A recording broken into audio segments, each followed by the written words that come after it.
Welcome back to the Early Weigh-In Podcast. Going down early this Saturday morning is UFC Macau, China. 13 total fights, headlined by Petr Yan and Deiveson Figueiredo, making his way through the bantamweight division. And in the co-main event, pretty solid fight between Yan Xiaonan and Tabitha Ricci, getting a big step up in competition. Excited to break some of these fights down here for you. I think I just ran through the list, and there's 11 debutantes, so had to dig into some tape. Didn't know a lot of these guys, so excited to quickly talk through them here with you, see if you think there's any value on them.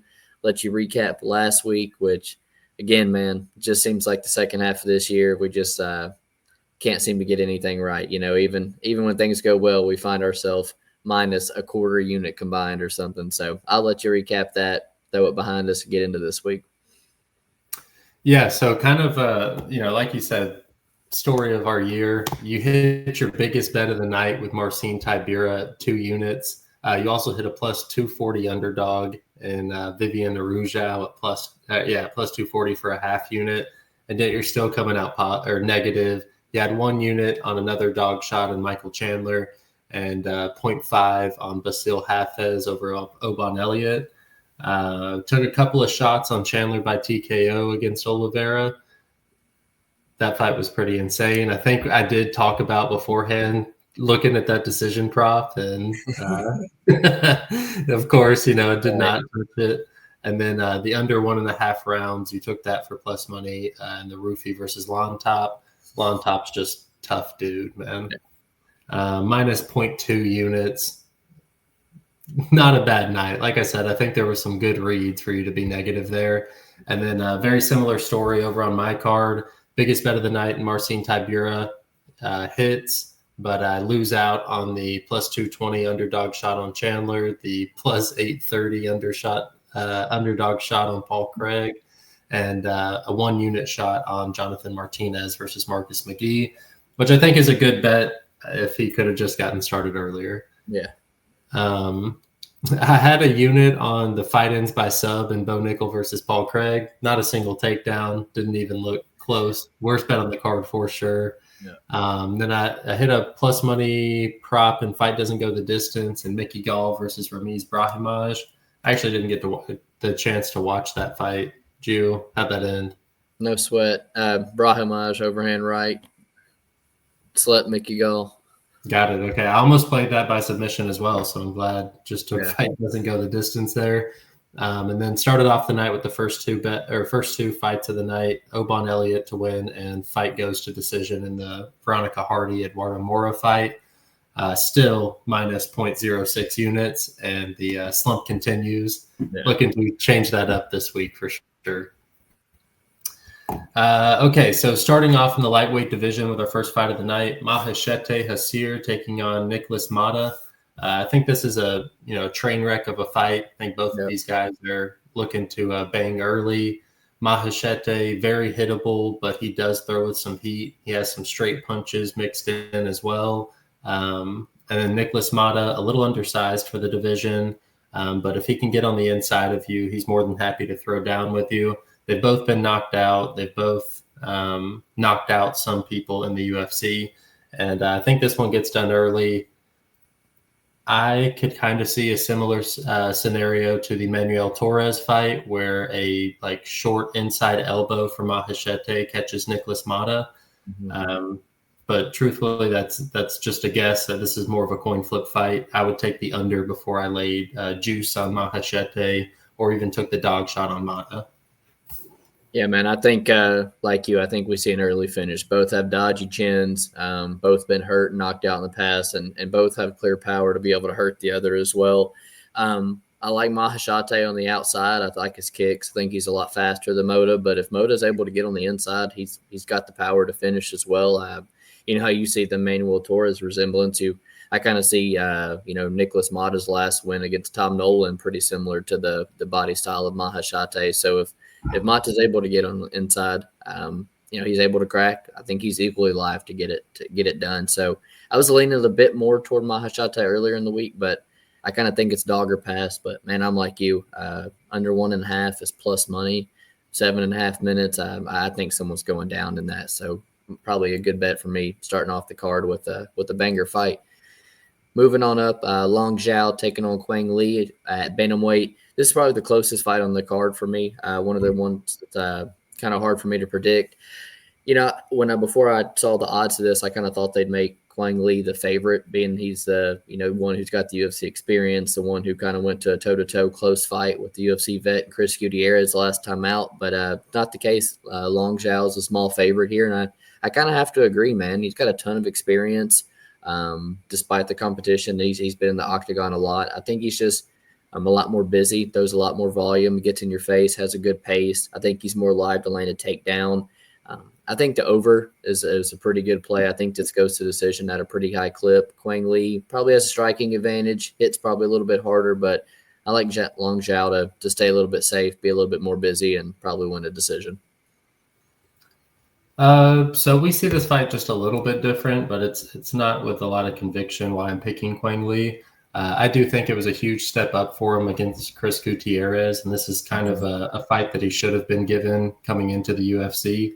He seems like the much more explosive out of the two, a little bit more athletic. And with Zhao Long, you touched on his experience, but even when he's in there, he's not impressing me. Like with any of his wins, there's just nothing that stands out. Where at least on the Quang Lee side, I do see like some real fight-ending potential. And that's enough for me to just kind of want to be on his side at plus money. His age is a little concerning, but I don't think either one of these guys are ever going to make a run at the title. This is a really deep weight class, and neither one of these guys have really shown me anything of substance. So I am going to lean Quang Lee just from the X factor of being able to finish the fight. I like him at plus money here, but probably will be laying off that fight entirely. Okay, moving down a weight class to the flyweight division. Loner Kavanaugh taking on Jose Ochoa. Loner Kavanaugh is coming off of a really, really good knockout on the Contender Series against Antoine Ho. Gave Antoine Ho his first loss. Looked awesome. I do think that because of that knockout, we're getting a little bit of a over-corrected line with the over-under. I like the over 2.5 at even money, and even the fight doesn't go to decision at plus, I think it's 120. I love this spot. You know me, if there's two undefeated guys, a lot of the times I think it goes to decisions whenever guys take their first loss. Both these guys have shown some durability. I'll be honest with you, I haven't seen too much from Ochoa, but Peruvian fighters notoriously durable. And I think that the over 2.5 at, I think it's minus 110 is easily the best spot for this fight. Loner Kavanaugh, a little overpriced coming off of that win. So layoff spot for me as far as the side. Kavanaugh, I do expect to get the win, but I'm on that over more than anything. I think it's a huge recency bias as well. I think it's a huge overcorrection on Kavanaugh. I think Ochoa is a pretty dangerous fighter. He's finished all his fights. He's a shoot-to-box guy. I think he's going to be well-prepared, super durable, going to have the cardio. And, I think while Loner is very talented, probably has a wrestling upside, I think he's a little bit faster. I think he's definitely overpriced here. And I think if this fight gets out of the first and gets late, I think Ochoa's style could start to kind of wear on him. To me, this feels clearly dog or pass. I might get to an Ochoa bet. I don't necessarily know if he wins this fight, but I just think the line's definitely off. I don't see Loner finishing him. So I'm kind of with you on. I see this fight going at least late, probably going the distance. So best of luck to you if you end up playing that. I might see myself on the Ochoa money line for a half unit or something at plus 270, plus 280, what it's sitting at. Staying in the same weight class, Carlos Hernandez taking on, damn it, I can't believe I had this one. Niam Dragal, Tumen Barrel. That's what he's getting called today. Tumen is what we should call him. Yeah, Tumen. There we go. I think dude's I don't want to say a meme, but I don't think he's too talented of a fighter. I think his competition's been relatively low. I think he's super finish reliant. I don't trust the gas tank late. I don't trust him in front of someone who can push a good pace, go late, and just has an overall MMA game. And I think that's what Carlos Hernandez has. He doesn't stick out. He's not great anywhere, but I think he's a pretty well-rounded guy who's just been up against some pretty damn tough competition. This is a significant step down here for him. And I get all the line movement on his side here. I know he opened up a big dog. Now he sits as like a 2-1 favorite. And I think he's priced correct here, man. Give me Carlos Hernandez. Only thing I hate is he's just not a very dangerous fighter, in his fights. But maybe Tuman's just going to gas himself out and could have nothing left. So maybe Carlos gets a finish. But that's just my one knock on him, is that he's not a very dangerous fighter to be priced at a -200, where the underdog is a very potent finisher. Yeah, we see this fight pretty similarly. There's a video going around of Tuman's finishing sequence, one of his fights on Road to UFC. And you're right, man. There's a lot of holes in that finishing sequence. He leaves himself exposed, and he ended up, getting that submission win, but it was not impressive by any means. I sent it to you kind of as a joke, and then looking at who he's up against in Carlos Hernandez, like you said, pretty well rounded. Even though he's fought some really stiff competition, it never really looks like he gets just like completely exposed. He's still able to hold his own against Ray Tatsuro for the full fight. Tatsuro Taira. Now, he did end up finishing him, but first round with Tatsuro Taira is always going to be a tough one, and he did get out of that. I am also having difficulty placing my chips behind Carlos Hernandez. I want to pick him in our fantasy league, but I'm wondering if just laying off that fight completely is the way to go. If he does win, I think it's by decision, and he's up against somebody who I would consider being having the hometown advantage. So if this is going to decision 90% of the time in our eyes, I don't necessarily want to be on the guy who's the, not underdog, but yeah, the beast. Yeah, exactly. So layoff fight for me. I will take Carlos Hernandez by decision, but not something I'm actually going to touch. Moving down to the strawweight division, Yao Can Feng versus Ming Shi. Let's see. Feng, huge favorite. I know her biggest knock is going to be losing to Na Liang way back when. She was super, super young whenever that happened. And it was round one. What was that? And it was round one, Yeah. Na Liang's a beast in round one. Absolutely. And like I said, I think she was 18 years old. She's a primary kickboxer, so it was kind of perfect situation for Na Liang, and she capitalized on it. Since then, she's put together some pretty good wins. Her opponent, Shi Miang, a ton of experience. 16-5 is a pretty deep record for a woman coming into the UFC. She's still only 30 years old. But I'm not really sure that she's going to have a well-rounded enough game to expose the possible hole in Zhao Ken Feng's game, which is her takedown defense. So how I see this fight playing out is Ming kind of being one step behind on the feet, this being just a touch him up 15 minutes, and Feng gets the nod on the judges' scorecards. Probably wins every round, but I wouldn't be surprised if Ming's able to steal one of them off of her. But I do think it's a stand-up fight, not a dangerous one, really, and I expect Feng to get the nod on the judges' scorecards. I'm with you, man. I'm a bit more confident on the Feng side, though. You look at a lot of these road UFC fights, and even the Long Chao, Quang Li, the two we're going to talk about next. A lot of these fights are lined super close. Judges or the bookies really don't know much about these guys, how they're going to perform, or what their competition's been like in the past. But this line's not close. She's like a -400 favorite, and while in women's MMA, it is hard to get above 80%. I do think she's a clear favorite in this spot here. I think she is a much, much better fighter, much better striker. She's much bigger than Ming Shi is as well. And I actually think she's liable to land some takedowns and wind up on top of Ming Shi. So, I would not bet Zhao Confeng here at -440, what it is on DraftKings, but I think she's the rightful favorite here in this spot, and probably takes this one pretty clearly. Moving on up, men's flyweight, Kiru Sahota taking on Dong Hoon Choi. You know, man, I kind of feel like Choi is the better fighter of the two here. I think he's a little bit of the better wrestler, better striker. I think he has more power to end the fight on the feet and seems a little bit faster as well. But I just kind of feel like this height of Sahota is going to give him trouble. Is going to be able to keep him on the outside. Sahota's 5'10" at 125 pounds. He has really solid volume. He's a hard guy to take down. And I don't know. This fight's just one that I think goes the distance at a super high clip. I think it's going to go all 15 minutes.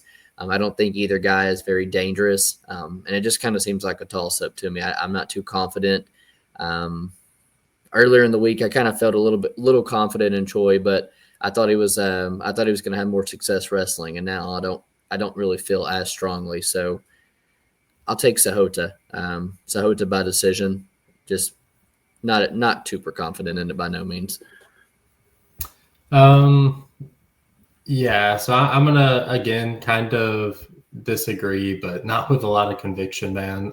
Again, it's because I think that Choi is just a little bit more athletic, and he's a dog price here. I like, just eye test. Some of the Korean fighters, when they come out, they look really, really good. Looks like he might have, an athletic advantage. And the 5'10" at 125. It's good until it's not, like if somebody can mix in the wrestling, he does look out of place. We've seen he's gotten taken down multiple times in every single one of his fights. And even though he can work his way back up, that frame isn't really the best for having to continue to work. And I do feel like it's going to catch up to him eventually. These are low-level guys, so not a lot of conviction. But I like Choi here simply on the fact that he's more athletic and a little bit younger as well. So I think that his ceiling's a little bit higher. I would take him, and I feel like Sahota can only get down to this weight class for so much longer. 5'10" at 125 isn't supposed to happen. So give me Choi here. Let's see. Where are we now? Okay.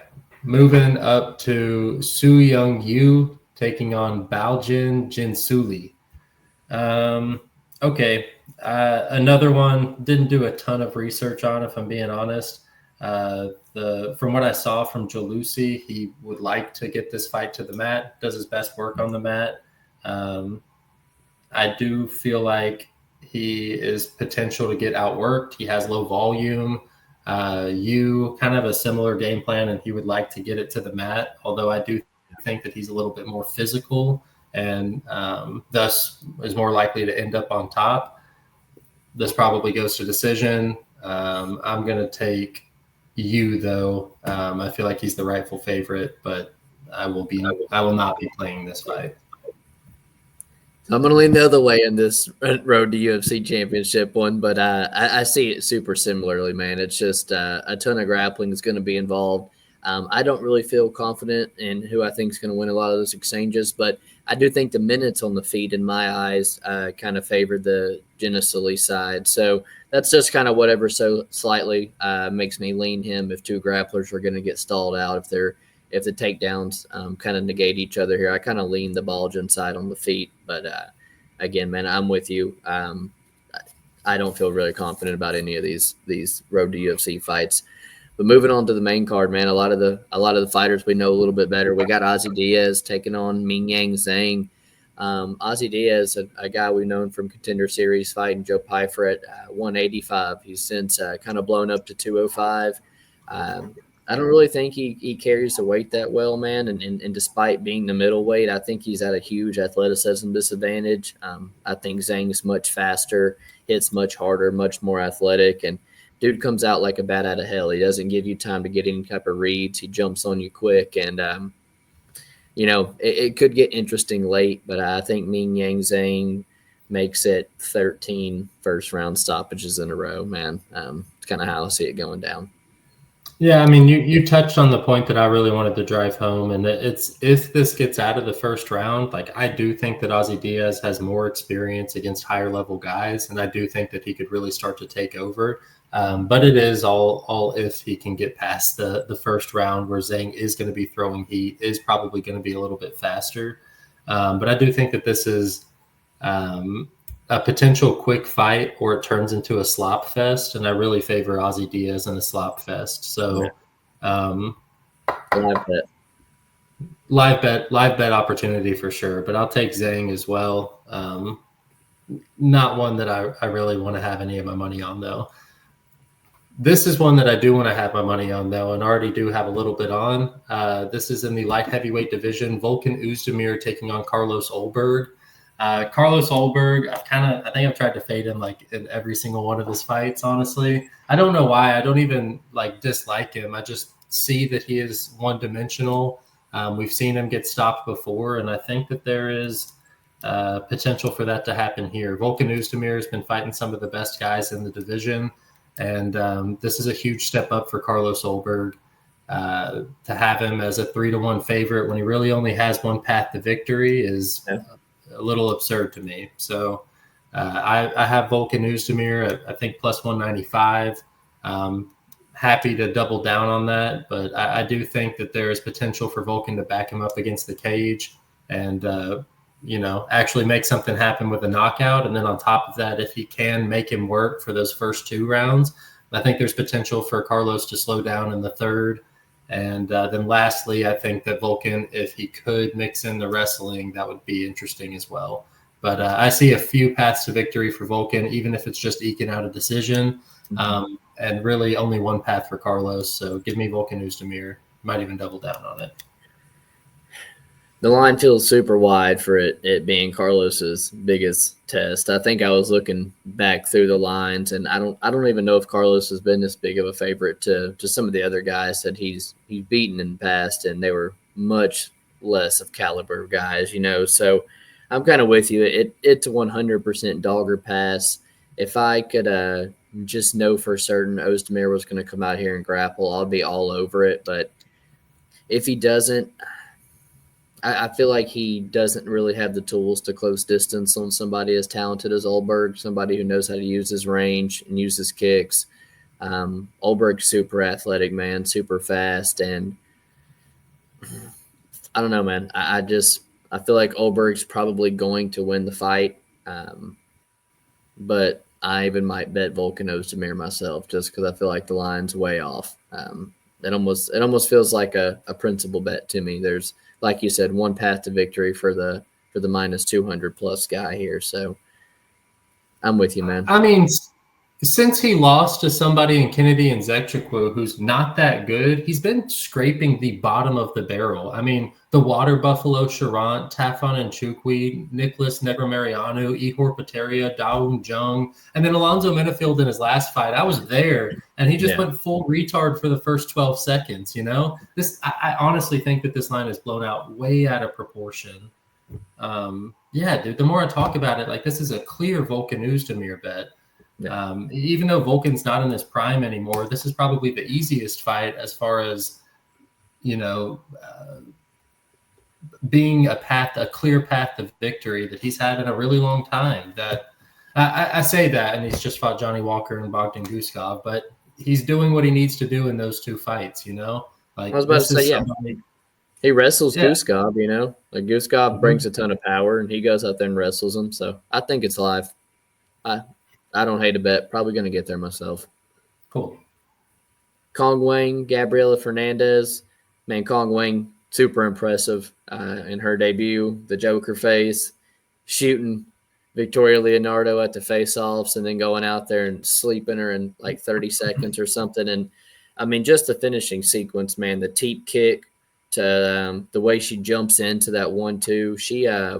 She looks very dangerous, man. And even looking back to some of her tape, I think I don't want to say a very talented grappler, but I think she's competent on the mat. I think it's going to take a very talented grappler to beat her. That's not Gabriela Fernandez. What is a little bit tricky is Gabriela Fernandez is a pretty decent striker herself. So it kind of feels like plus 600 next to her name in a striking fight feels a little bit wide, but it's all set up for Colin Wang, man. They're giving her someone that's a no takedown threat in her homeland, propping the girl up who's got the win over Valentina a decade ago. I like Colin Wang. She looks good, man. Think she comes through here. Price is absurd, though. Yeah, so what do? There shouldn't be a 1-0 female UFC fighter that should be a minus 600. I just feel like this is something that minus 1,000. Minus 1,000 and a plus 600 on the comeback. It's like this just seems like it would be a plus 700 on the comeback. No. Like this is warranted for a 0.25 and just chalk it up to, women's MMA is going to have a few of these that slip up. And it's not warranted when she only has one path to victory. So, yeah, even though this is a complete setup fight, I would take Gabriela Fernandez for the hell of it for 0.25 units and not feel bad even if she gets smoked in round one, With you. Moving on to the welterweight division, Kenan Song taking on Muslim Salikov. I want to bet Kenan Song, but, I mean, he kind of dropped the ball against Ricky Glenn, that was a super gimme fight, and he still went, back and forth with him for 15 minutes. Yeah. Muslim Salikov, 40 years old, over the hill, has been knocked out a couple of times, and Kenan Song swings with quite a bit of power. It's probably a dog or pass for me. I don't want to bet Muslim Salikov, but Salikov is a pure striker. He's probably going to get the fight that he wants, and Song gets hit quite a bit. So, fight ends by knockout or just completely pass for me. I'll pick Song though. Yeah, man. I wish it was someone other than Song Kenan because always love fading Muslim, especially if I can get plus money on the other side. But Kenan Song just doesn't push the type of pace that I'd like to see to wear out Muslim. Muslim already kind of wears himself out with some of his attacks and, causing, just so much taxing on the cardio. But Kenan Song doesn't push a good pace the way like a Nicholas Dalby or somebody does. And so that kind of worries me a bit. But, like you said, Muslim's 40 years old, man. I've always just kind of been someone that likes to fade him.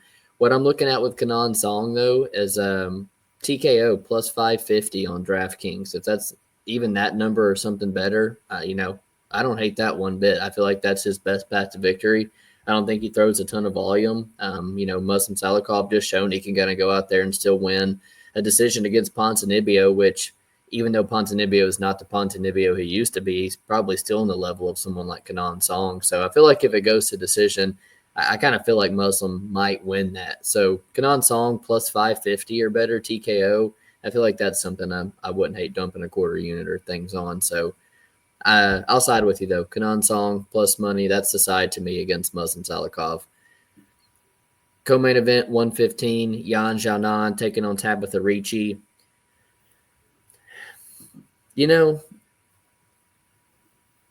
Stylistically, it does kind of seem like when you look through how Xiaonan's lost in the past, it's been by girls taking her down and winding up on top. I just don't know if Tabitha Ricci has the wrestling to wind up on top of as a Carla Esparza, as a Zhang Weili. I don't know if Tabitha Ricci has the control to keep the fight down whatsoever. And on the feet, it's Xiaonan's fight all day, man. What I'm a little bit worried about is the ass whooping she's coming off of, losing in her title fight. That's a tricky spot to bounce back from historically. So I don't like seeing that, but I think it's Xiaonan's fight, man. I think she could kind of go out there and really put it to Tabitha Ricci on the feet if she's even 80% of what she used to be. I'm just not so sold that Tabitha Ricci is going to wind up on top here. And even if she does, I don't know if she can do enough damage, to warrant them not robbing her here in China either, So give me Yan Xiaonan. I feel pretty good about it. Okay, slight disagreement. I got Tabitha Ricci. I was really impressed with their last performance against Angela Hill. Angela Hill you know, I don't know, a division staple, if you will. But Richie looked like she could get the fight where she needed it to be and do enough in that fight against somebody who usually makes fights extremely close. Pulling out a unanimous decision is pretty impressive. I feel like Yan Xiaonan's Achilles heel has been her grappling, and I thought it was kind of eye opening to see how much success Carla Esparza had against her. It wasn't that she got her taken down, but it was that she was able to actually finish her. And then you see Weili Zhang. Like if Tabitha Ritchie gets Zhao Yan down in the same position that she did in round one, she finishes it quicker than Weili does, and probably puts her out, gets the stoppage.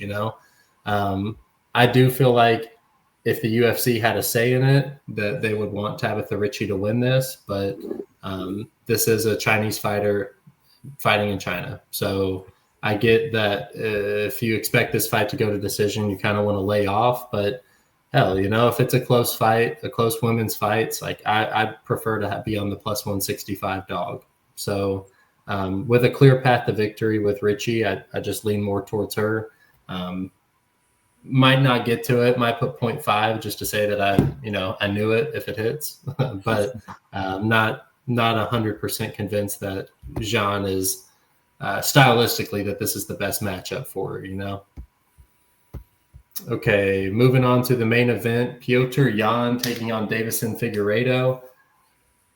This is a really good fight, man, and finally, like one that I feel like Peter Yan can really start to get back on track. We've both kind of thought that he was one of the best fighters in the division for a really long time, and went on a string of losses that kind of made you admit that he wasn't. It's just you can't really argue for him anymore when you take 3 L's in a row. But he came back against Song Yadong and looked good. And now against Davison Figueiredo, I think this will be the first time he finally has like size on anybody, which is kind of nice. Peter Yan usually the smaller of the two fighters. And then on top of that, he's 5 years younger. I think that he can negate a lot of the power punching of Figgy with his boxing. I think he can just avoid that power shot and then mix in some wrestling that keeps Figgy like frustrated throughout the fight. Even if he does start to have success, if Piotr starts to level change and make him think about his game, I think that we could see him just outclass Figgy more often than not. Always a potential for Figgy to knock somebody out though, or wrap up a guillotine. So, I think that in a weird way, there's a lot more finishing potential on the Figgy side. So if there was, I'll have to look it up, but like a Figgy finish only line, I would be inclined, I would be interested to see what that looks like. But I do think that Peter Yan outclasses him more often than not. Plus 215. Yeah. So if I was betting this, I would bet, and so that's plus 215 Figgy finish only. Correct. Yeah, I would take that before I took Figgy plus 230.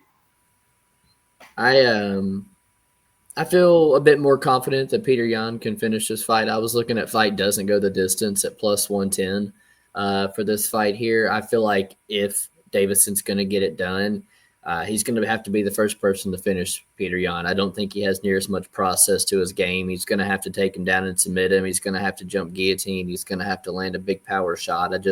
I don't feel like he's going to be able to throw near the volume or land near the offensive takedowns, like you said, to win a decision here. I feel like 5-round fight drastically favors Peter Yan. The first round against Song Yadong, he lost it. The fight was getting kind of hairy, but next 2 rounds turns it up and starts to take over with his pace and his reads. And that's why I think 5-round fights favor him so much, is he's able to kind of lose that first round and get his reads and really build into the fight. And the later it goes, I think his pace, his pressure is really going to start to break Figueiredo. I think his boxing's so much sharper. So I think Peter Yan's pretty equally live to finish down the stretch. And if Figueiredo's going to win this fight, I do think he's got to finish it inside the distance at it was a little bit wide of a line for how high level of a fight it is, but Peter Yan's the rightful favorite to me. Looking at doesn't go the distance, plus 110 here. Probably be up at 5 a.m., 6 a.m. to start catching some of these fights. Main card's not too bad. Hey, okay, so a line that I just looked up that I really like, Figgy by submission plus 1,500. That's wide. He could submit anybody in the division. If you asked me who submitted someone in that fight, I would say Figgy 100%. Yeah. Plus 1,500. I don't hate that at all. No, I'm with you. That's his main path to victory. I feel like with Jan's footwork in boxing, it's way more likely he submits him than land a big power bomb. So, yeah, I don't hate it. 13 fights, UFC MACAU up at 2 a.m. if you want to watch the prelims, Central Time, 5 a.m. for the main card. Should be a good one. Appreciate you guys tuning in. Only a couple more fight cards left this year. Let's try to get us in the green at least a couple more times before the year's up. Appreciate you guys tuning in. Make sure to like and subscribe. See you next week. Peace.